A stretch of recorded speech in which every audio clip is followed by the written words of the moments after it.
¿Cuál fue la coincidencia más aterradora o rara que has vivido?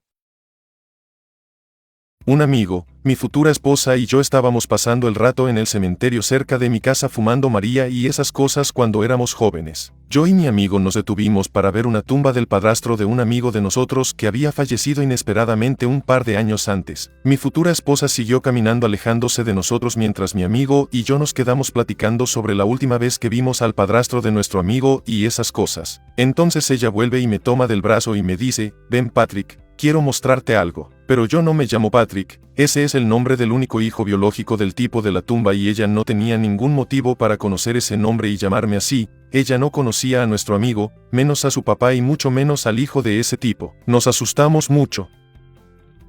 Mi abuelo siempre ha sido el tipo que le gusta la ciencia ficción y lo paranormal. Una vez me contó una historia que siempre me ha asustado. Hace años, cuando mi mamá y sus hermanas eran pequeñas, abuelo tenía una tabla de Ouija con la que le gustaba jugar en el sótano. Un día, le preguntó a la Ouija cosas sobre sí mismo que la tabla pudiera contestar, por ejemplo, ¿dónde estoy? ¿Cuál es mi dirección? ¿Quién es mi mamá? Solo para ver qué contestaba. Entonces le preguntó, ¿cuántas hijas tengo? Y le contestó que 3, pero mi abuelo le dijo, tengo 4, y la tabla le contestó, no por mucho tiempo. 2 semanas después una de sus hijas falleció en un accidente de auto. Mi tía, hermana de mi papá, falleció joven de cáncer el 3 de octubre del 2007 cuando yo estaba en primero de prepa. En mi último año tomé clases avanzadas de arte y estábamos trabajando con esculturas de arcilla. La maestra le pidió a un chico que fuera por unos periódicos viejos a un estante para poner sobre la mesa y no manchar. Entonces este chico me aventó una sección de periódico para poner en mi área de trabajo y empecé a trabajar en mi escultura. Entonces me di cuenta que la sección del periódico que me tocó fue el obituario. Eché un vistazo por un segundo y vi el nombre de mi tía justo donde estaba mi mano. El periódico era del 2 de octubre del 2008, y ya que el 2008 era un año bisiesto, eran exactamente 365 días desde que mi tía falleció. El conjunto de coincidencias fue demasiado para mí y creí que mi tía estaba tratando de darme una señal de algo.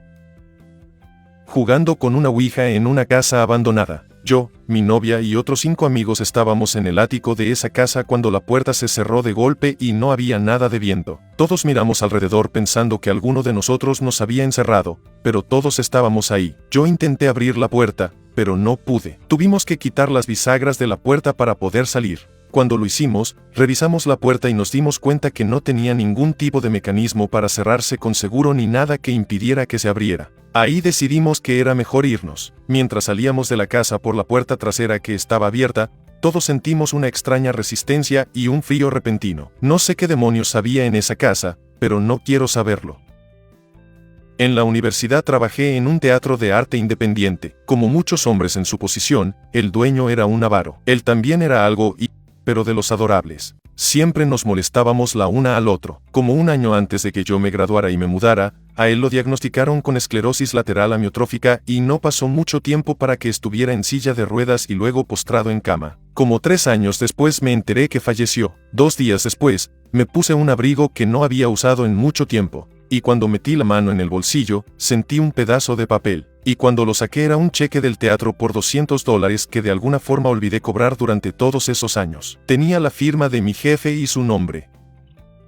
Mi mejor amigo de la infancia se acababa de mudar a su nueva casa. Esto fue en medio del verano en Texas y aún no ponía alfombra en sus pisos de concreto ni aire acondicionado. Él me invitó para jugar al PlayStation una noche y comer comida chatarra y yo acepté. Él terminó durmiéndose como 1 hora antes que yo y yo hice una cama entre las cajas de su mudanza más cerca a la ventana abierta porque ahí se sentía mejor la brisa. En algún punto de la noche, sentí una urgente necesidad de abrir los ojos y levantarme, pero por alguna razón no sentía las piernas ni podía hablar. Volteé a ver mis piernas y estaban dobladas en un ángulo de 90 grados y apuntando a la ventana. Sentí un pánico enorme mientras mi cuerpo estaba siendo arrastrado hacia la ventana abierta y no podía detenerlo. Terminé jadeando y moviendo mi cuerpo como loco hasta el punto en que esta fuerza cedió y me dejó en paz. Inmediatamente me levanté y volteé hacia donde mi amigo estaba durmiendo, pensando que me estaba jugando una broma o algo ya que el cuarto estaba oscuro. Pero no. Estaba bien dormido y no había señales de ninguna broma. Entonces fui a despertarlo y le conté lo que había pasado. Él se sentó y me dijo que me relaje mientras iba a encender la luz. Lo que pasó después nos asustó tanto que terminamos durmiendo en la misma cama por el resto de la noche. Todas esas cajas de su mudanza que anteriormente estaban todas dispersas por la habitación ahora estaban todas acomodadas en 2 filas,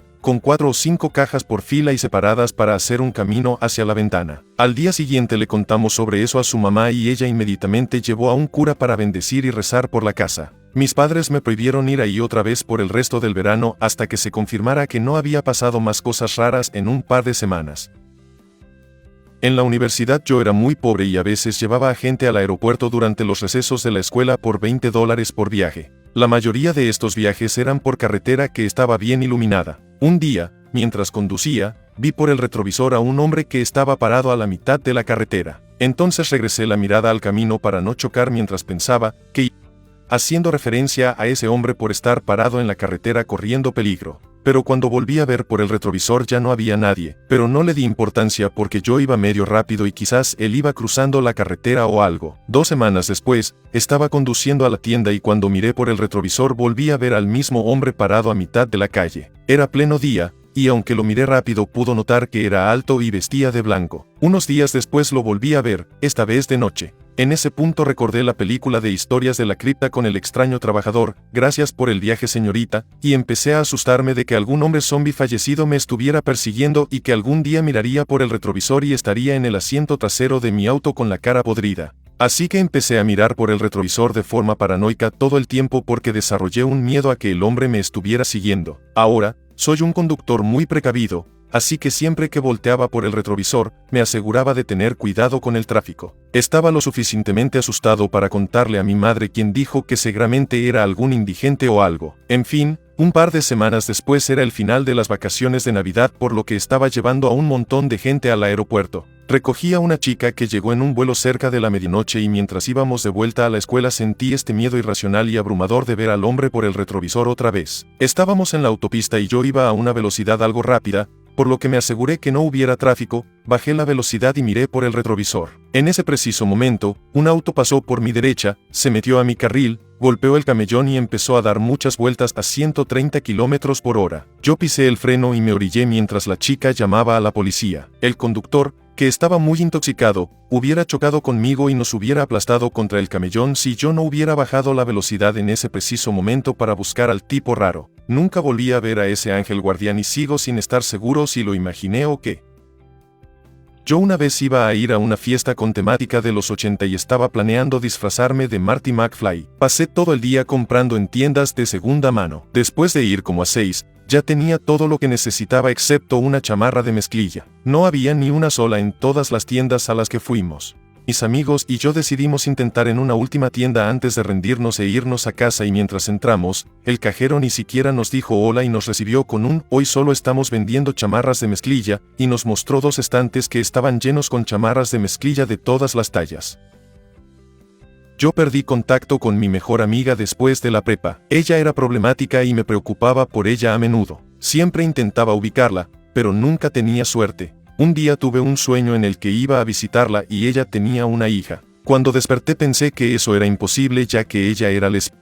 El año pasado, ella me encontró a mí en Facebook y me agregó. Al revisar su perfil me di cuenta que ella tenía una hija y que era exactamente igual a la que vi en mi sueño. Además, mi sueño fue más o menos en las fechas en las que su hija nació. No había forma de que yo la haya visto antes. Habían pasado 6 años desde que tuve el sueño y que me agregó e incluso ella vivía en otro estado.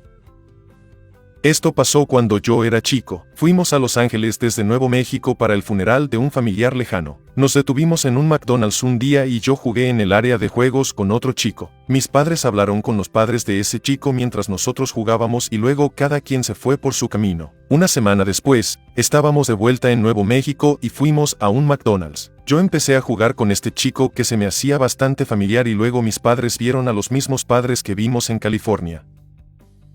Hace unos años tuve una pesadilla. Estaba conduciendo por una autopista larga y vacía y me sentía muy desconcertado. Estaba lloviendo y un hombre salió caminando de entre los árboles y caminó a la mitad de la autopista. Yo bajé la velocidad con duda y mientras me acercaba me di cuenta que era un amigo mío de la universidad. Se veía devastado y su piel estaba muy pálida. Yo bajé la ventana para preguntarle qué había pasado y cuando lo hice él se abalanzó y me agarró. Ahí me desperté. Al día siguiente me enteré que él había fallecido la noche anterior por conducir tomado y chocar su auto contra los árboles en una autopista. Nunca le dije una palabra a nadie, pensaba que la gente creería que estaba tratando de llamar la atención. Creo que tuve el sueño porque siempre conocí a ese amigo por ser negligente y que todo fue coincidencia, pero aún así me hace sentir extraño.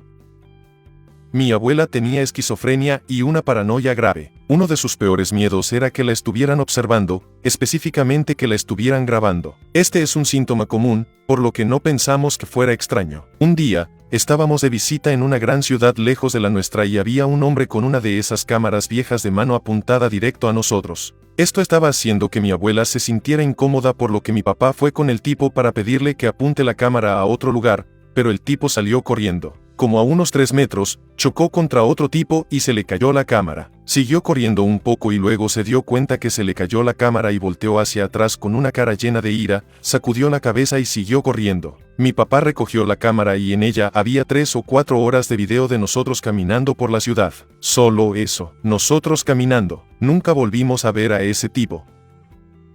Yo solía tocar la flauta cuando estaba en la primaria. Le había puesto un sticker hippie para distinguirla de las demás de mis compañeros y le escribí mi nombre debajo del forro de terciopelo. Cuando me aburrí de ella unos años después, dejé que mis padres la vendieran a un amigo de la familia. 10 años después, estaba en la casa de los padres de mi novio. Estábamos sentados en el sillón y su pequeña hermana llegó de la escuela y se sentó enseguida de mí para enseñarme su nuevo instrumento. Era mi antigua flauta, todavía tenía el sticker, así que bajé el forro de terciopelo y ahí estaba mi nombre. Al parecer, sus padres se la compraron a alguien que vivía cerca de la casa de mis padres.